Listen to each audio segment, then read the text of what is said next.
Assalamualaikum warahmatullahi wabarakatuh. Apa kabar semuanya? Bertemu lagi dengan Ibu di kelas 9 pada pelajaran biologi. Sebelum kita mulai pembelajaran hari ini, marilah kita ucapkan basmalah. Bismillahirrahmanirrahim. Oke, pada pertemuan hari ini kita akan membahas materi pertama, yaitu mengenai sistem reproduksi manusia. Sebelum dimulai, jangan lupa untuk mempersiapkan alat tulis, buku catatan, dan buku pelajaran. Mohon disimak baik-baik ya. Oke, kita langsung aja masuk ke sistem reproduksi manusia. Jadi sistem reproduksi manusia itu terdiri dari organ dan fungsi alat reproduksi, proses pembentukan sel kelamin atau spermatogenesis dan oogenesis, kemudian ada juga ovulasi dan menstruasi, fertilisasi, kehamilan, dan sebagainya. Kemudian ada penyakit yang berhubungan dengan sistem reproduksi. Nah, kali ini yang akan Ibu bahas adalah yang organ dan fungsi alat reproduksi saja. Sisanya nanti insya Allah kalian kan akan presentasi sendiri-sendiri per kelompok ya. Kemudian langsung saja kita akan bahas tentang organ dan fungsi alat reproduksi.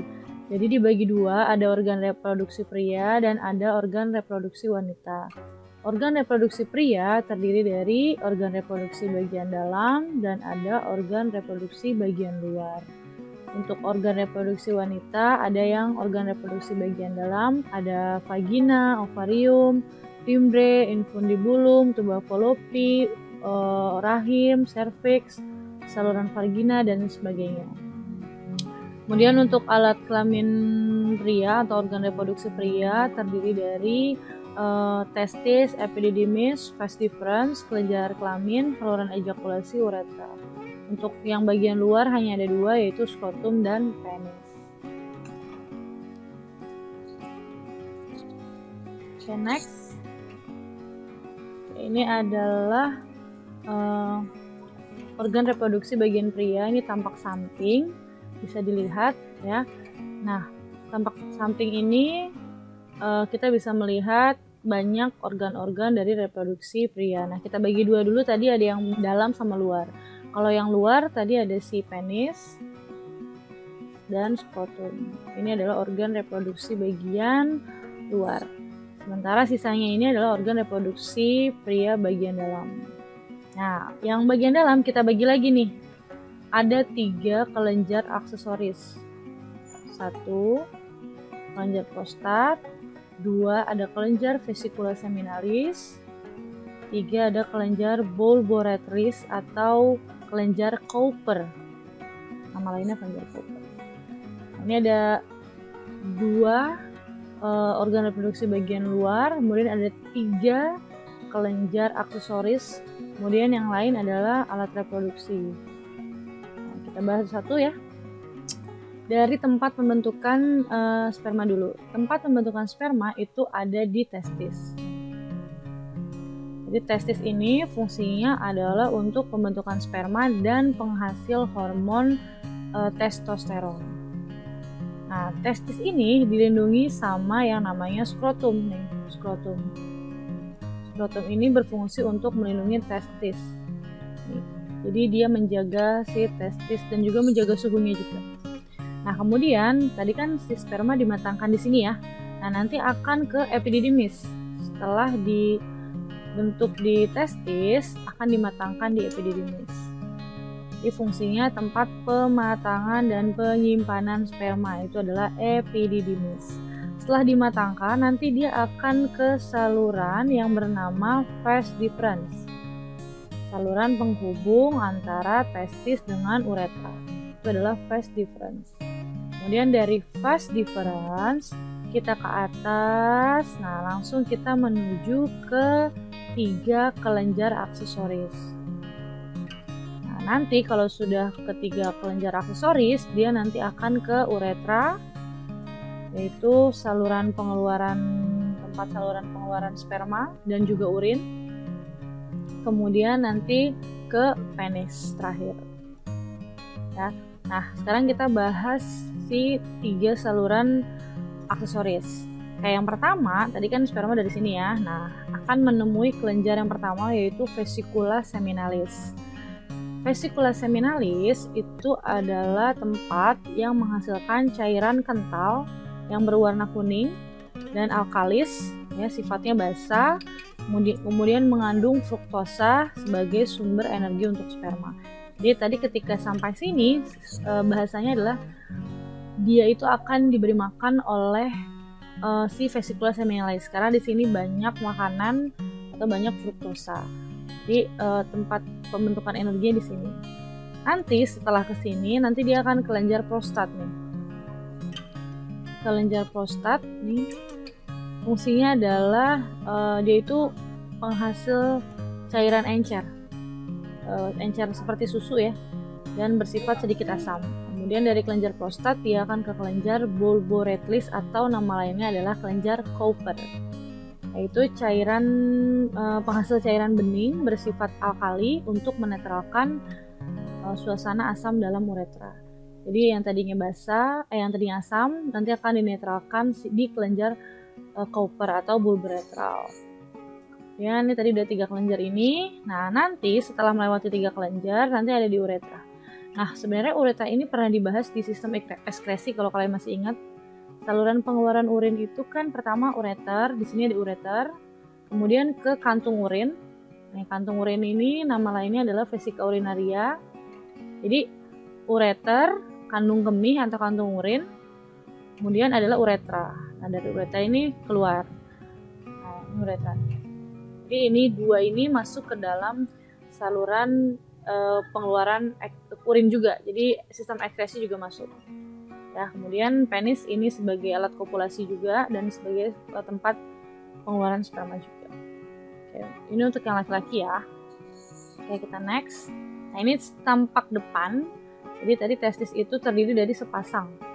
Jadi ada 2 penghasil sperma. Nah, proses penghasil sperma atau proses pembentukan sperma itu disebut dengan spermatogenesis. Nah, berada di testis tepatnya yaitu di tubulus seminiferus. Tubulus seminiferus ini adalah tempat dia itu seperti saluran, nanti dia berkelok-kelok, kemudian nanti di sini ada nih, nanti membentuk testis. Jadi testis itu terdiri dari tubulus seminiferus. Ya, ini tempatnya. Kemudian nanti ini ada vas deferens nih, ada 2, ada sepasang ya. Karena memang saluran ada 2, kemudian lewat. Nah, dia nggak lewat kantung kemih ya. Dia nggak ke kantung kemih karena kantung kemih ini tempat pembentukan tempat nampung urin. Jadi tidak bercampur. Kemudian di sini, nah nanti dia akan ke kelenjar. Tadi ada yang diberi nutrisi, kemudian dinetralkan pH-nya, kemudian nanti keluar di sini ke uretra, kemudian penis. Selesai. Seperti itu. Next. Nah, ini fungsinya tadi ya. Testis sebagai pembentukan sperma dan pembentukan hormon testosteron, jangan lupa. Nah, kemudian ada skrotum, tadi pembungkus testis, fungsinya untuk melindungi jelas. Kemudian ada epididymis, kata kuncinya adalah dia pematangan, paling penting. Penyimpanan sementara, hanya sementara ya. Pematangan dan penyimpanan sementara sel sperma.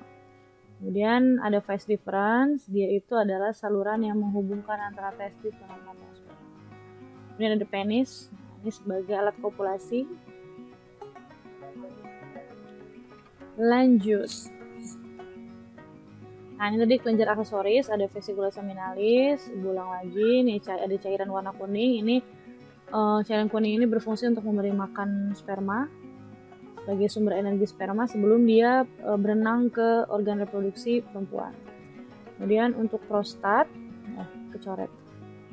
Untuk prostat ini untuk menyeimbangkan keasaman. Kemudian ada Cowper. Nah, nama lainnya nih Cowpers. Kalau jangan bingung ya, kalau ada Cowpers ada bulboretral. Ini sebenarnya sama. Ya. Lanjut. Nah, sekarang ke organ reproduksi wanita. Nah, di organ reproduksi wanita ini, dia juga punya sepasang. Kalau tadi di laki-laki dia punya sepasang testis, di wanita dia punya sepasang ovari. Atau nama lainnya adalah ovarium. Ovarium ini sama kayak testis. Kalau testis kan untuk pembentukan sperma, di ovarium ini tempat pembentukan ovum. Jadi ada 2 nih. Ada 2 ovarium yang sama-sama fungsinya untuk pembentukan ovum. Nah, kemudian abis ovarium itu ada fimbre. Jadi ovarium ini kan bulat ya. Nah, ini kalau dilihat di tangan ibu, ini misalkan contohnya ovarium. Nah, fimbre itu seperti ini, seperti tangan dia kayak gini. Fungsinya, kenapa ibu ibaratkan sebagai tangan, kan ovarium tadi menghasilkan sel telur. Nanti kan ketika sel telurnya keluar, ada fimbre. Fimbre fungsinya untuk menangkap ovum. Jadi ketika ovum keluar, ditangkap sama fimbre. Nah, nanti kesini nih ke saluran. Punya ada 2 saluran ya, masing-masing. Salurannya namanya adalah oviduk. Atau nama lainnya adalah tuba falopi. Jadi jangan bingung kalau ada kata-kata tuba falopi itu sama kayak oviduk. Nah, oviduk ini penting nih perannya. Dia itu tempat pertemuan sel sperma dan ovum, atau nama lainnya fertilisasi.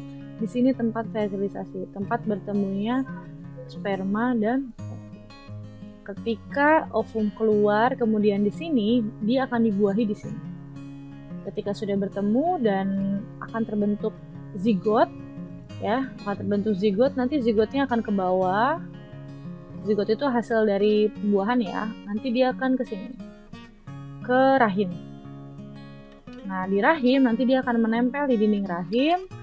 Nah, kemudian akan berkembang menjadi embrio. Dari embrio menjadi janin. Jadi dari janin dia berkembang. Kemudian nanti pengeluarannya melewati vagina. Ini kalau misalkan melahirkan ya, melewati vagina.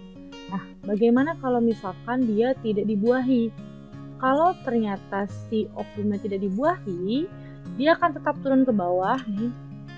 Kita mulai dari ovarium lagi ya. Tadi kan ovarium dihasil di sini, ovumnya ditangkap fimbre, kemudian tidak dibuahi. Ketika tidak dibuahi, dia akan tetap ke bawah. Nah, namun di sini karena dia tidak dibuahi, dia tidak menempel, tapi ovum ini keluar bersamaan dengan luruhnya dinding rahim akibat sel ovum yang tidak dibuahi. Kan endometrium ini atau dinding rahim ini dia banyak pembuluh darah. Sehingga ketika tidak dibuahi, pembuluh darah ini kan nanti akan semakin tebal. Nah, itu kan untuk persiapan janin. Jadi kalau persiapan janin itu kan tempatnya harus tebal. Nah, tapi kalau tidak dibuahi, maka dinding rahim ini tidak semakin tebal, tapi dia luruh. Istilahnya kalau tembok, dia luruh. Nah, pembuluh darah di sini jadi banyak darah yang keluar bersamaan dengan ovum, atau peristiwa tersebut dinamakan menstruasi. Itu tadi ya. Ada endometrium sama uterus. Kalau endometrium dinding rahim, kalau uterusnya tuh rahimnya. Kemudian cervix ini leher rahim di sini. Kemudian vagina tempat kopulasi dan tempat pengeluaran janin dan ovum. Ini tampak samping, nggak ribet ya. Cuman yang ini merupakan organ reproduksi bagian dalam. Kalau perempuan berbeda sama laki-laki, dia pengeluaran ovum dengan pengeluaran urin itu berbeda tempat, tidak sama. Kalau laki-laki sama. Nah, ini tadi nih ya, ini ovarium, ini oviduk sama.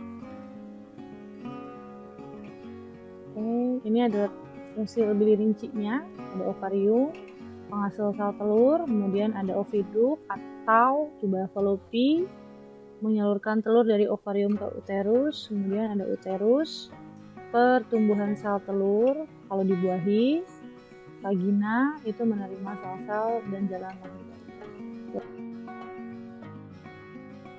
Oke, berikut tadi adalah penjelasan mengenai sistem reproduksi manusia. Untuk sisanya kita akan lanjutkan di next video. Oke, setelah menonton video ini, jangan lupa untuk mengumpulkan tugas yang telah Ibu berikan dan dikumpulkan melalui Google Classroom Biologi. Jika ada yang ingin ditanyakan, bisa menghubungi Ibu langsung melalui via WhatsApp. Sekian pembelajaran hari ini, semoga bermanfaat. See you another video. Thank you. Wassalamualaikum warahmatullahi wabarakatuh.